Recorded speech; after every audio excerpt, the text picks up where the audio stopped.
हम सब जानते हैं कि 90% ऑप्शन ट्रेडर लॉस करते हैं, लेकिन फिर भी ऑप्शन ट्रेडिंग काफी लोग सीखना चाहते हैं, करना चाहते हैं।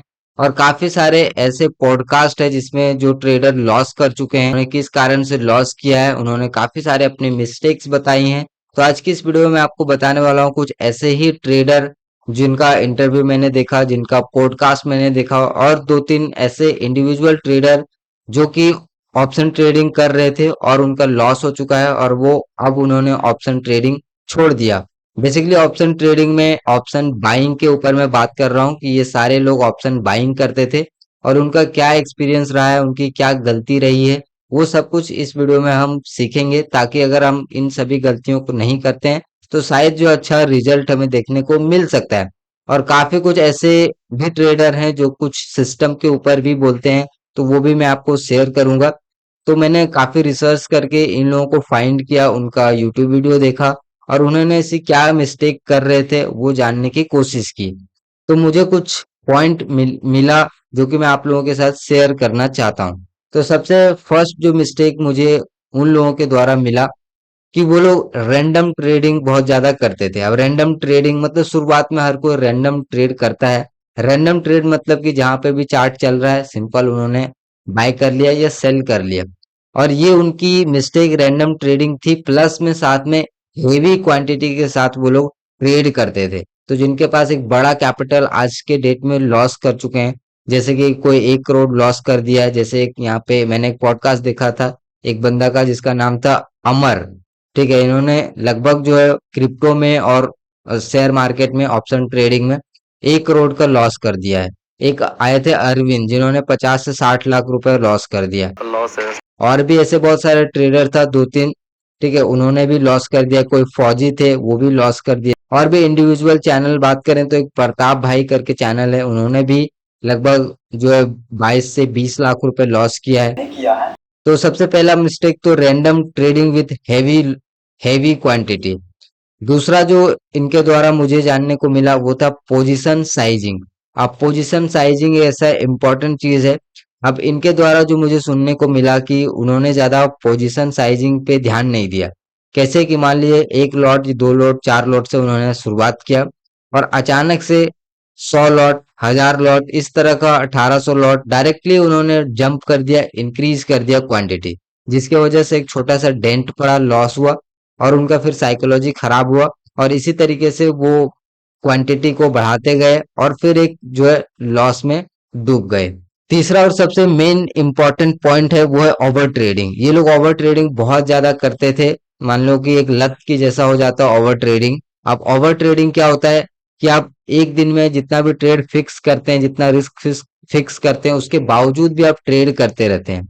तो ये लोग दिन में 100 ट्रेड, 150 ट्रेड, 200 ट्रेड, उन्होंने ये बताया कि 400 ट्रेड भी दिन में कर लेते थे। तो इतना ज्यादा ओवर ट्रेडिंग ये करते थे, तो इन्होंने इनका जो है इतना बड़ा लॉस हुआ है। बहुत सारे ऐसे ट्रेडर भी थे जो ये भी बताए चौथा मिस्टेक्स की यूट्यूब पे लाइव देखते थे, यूट्यूबर को फॉलो करते थे, टेलीग्राम टिप्स लेते थे। तो इन लोगों की वजह से भी इनकी जो लॉस हुई है। तो ये भी एक यहाँ पे बड़ा कारण है कि आपको यूट्यूब पर जो यूट्यूबर लाइव है या फिर जो टेलीग्राम टिप्स आपको दे रहा है उसके भरोसे आपको कभी भी ट्रेड नहीं करना चाहिए। कुछ लोगों ने ये भी बताया कि मार्केट में अचानक स्पाइक आते हैं, मूव आते हैं, इसके वजह से भी लॉस हुए हैं काफी ज्यादा। तो देखिए स्पाइक या फिर मैनिपुलेशन होते रहेगा, क्योंकि ये एक जीरो सम गेम है।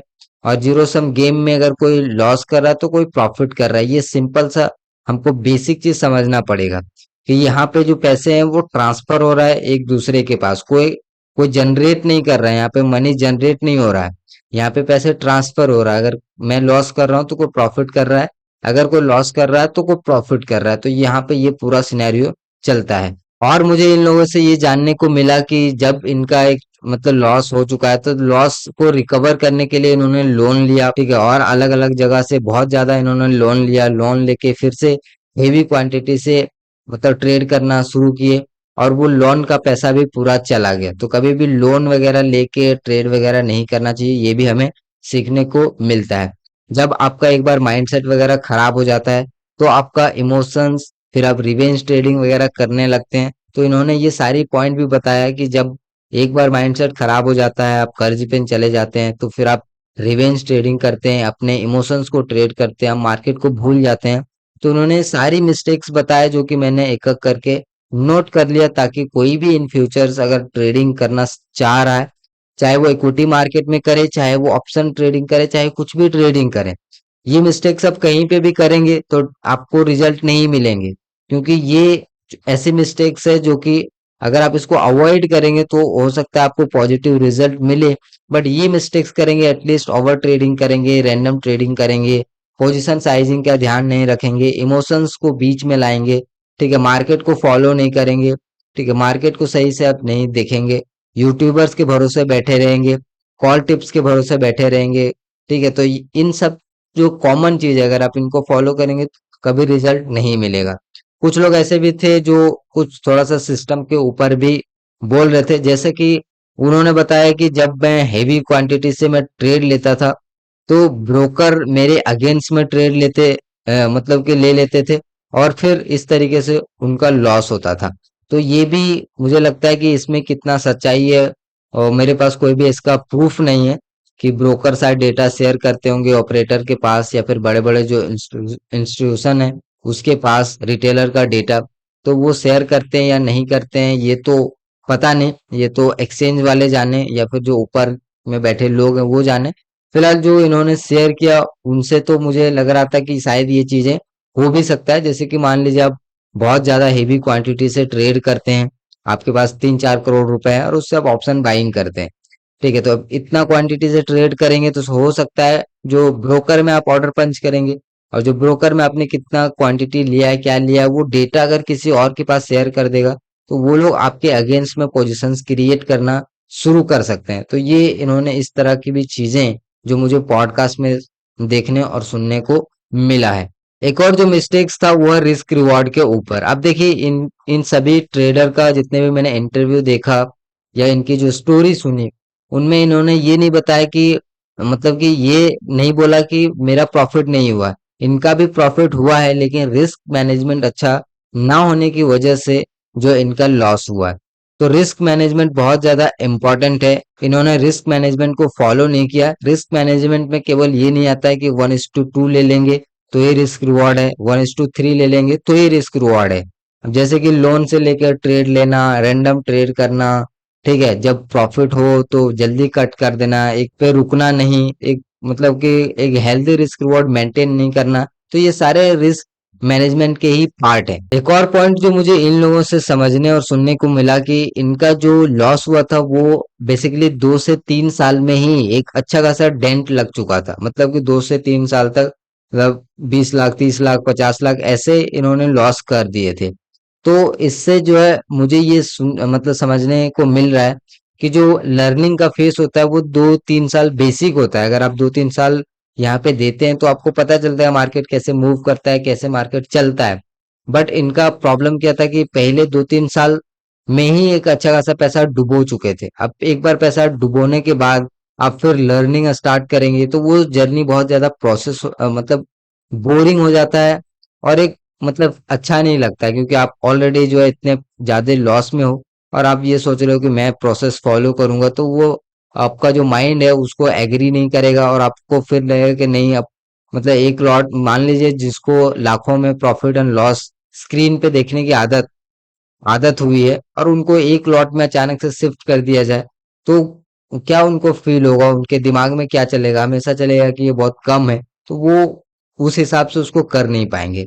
तो ये भी यहाँ पे एक रीजन है कि जो लोग ज्यादा टाइम देते नहीं है, तो ये भी एक उनका रीजन था कि जो बड़ा डेंट था वो पहले 2 से 3 सालों में ही लग चुका था, और उनका जो साइकोलॉजी है वो खराब हो चुका था। अब दोस्तों बात करते हैं कि फाइनल कंक्लूजन पॉइंट के ऊपर, क्या हम इन स्टेप्स को फॉलो करेंगे, अगर इन गलतियों को हम नहीं करेंगे तो क्या प्रॉफिटेबल हो सकते हैं? देखिए इसकी भी कोई भी गारंटी नहीं है। जिस तरह का मतलब कि इन्होंने बात शेयर किया है सिस्टम वाला, अगर ये बात सच हुई तो शायद तो ऑप्शन रिटेलर जो प्रॉफिट करना बहुत ज्यादा मुश्किल है। और एक चीज यहाँ पे फैक्ट भी है कि हर कोई प्रॉफिट कर ही नहीं सकता, चाहे कितना भी कोई कुछ भी कर ले, कितना भी स्मार्ट बन ले, हर कोई हर किसी का प्रॉफिट नहीं हो सकता, सिंपल बात है। 90% का जो रेशियो है वो हमेशा मेंटेन ही रहेगा। 10% ही यहाँ पे पैसे कमाएंगे, क्योंकि 90% लॉस करते हैं तो 10% कमाते हैं, और ये हर जगह यही रेशियो है। ठीक है, हर जगह आप देखेंगे 90% लोग फेल होते हैं, 10% लोग ही पास होते हैं, या 10% लोग ही पैसे कमा पाते हैं इन सब चीजों में, चाहे ऑनलाइन में कुछ भी हो।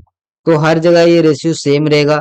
90% लोग हमेशा लॉस करेंगे, चाहे वो आज आज हो ये डेटा, चाहे वो आने वाले 10 साल बाद हो, सेम डेटा रहेगा। इसमें कोई भी चेंज नहीं होने वाला, चाहे आप इक्विटी कर लो चाहे कुछ कर लो। क्योंकि यहाँ पे एक बहुत ही सिंपल फंडामेंटल है कि जो ऑपरेटर है, जो जिनके पास बड़े पैसे हैं, वो तो कमाएंगे ही, छोटे पैसे वाले हमेशा लॉस करेंगे। चाहे आप इक्विटी करो, चाहे ऑप्शन ट्रेडिंग करो, चाहे कुछ भी करो।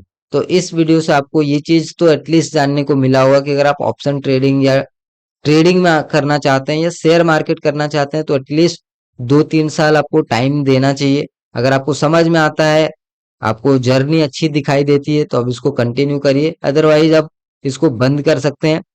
क्योंकि जैसा कि ये जो रेशियो है 90% लॉस वाला, वो हमेशा मेंटेन रहेगा। ठीक है, आप कितना भी सीख लेंगे, कुछ भी सीख लेंगे, फिर भी 90% लोग लॉस ही करेंगे। तो आपको कुछ अलग करना पड़ेगा, आपको कुछ थोड़े से ज्यादा टाइम देना पड़ेगा, आपको कुछ थोड़ा सा सीक्रेट चीज आपको जानना पड़ेगा, जो आप पब्लिकली, जो अवेलेबल ना हो, और जो पब्लिकली है वो ज्यादातर काम नहीं करता है, ये आप भी जानते होंगे। तो आई होप कि आपको ये वीडियो पसंद आया होगा। वीडियो पसंद आया तो लाइक करिए। मैं आपसे मिलता हूँ अगले वीडियो में, तब तक के लिए बहुत बहुत धन्यवाद।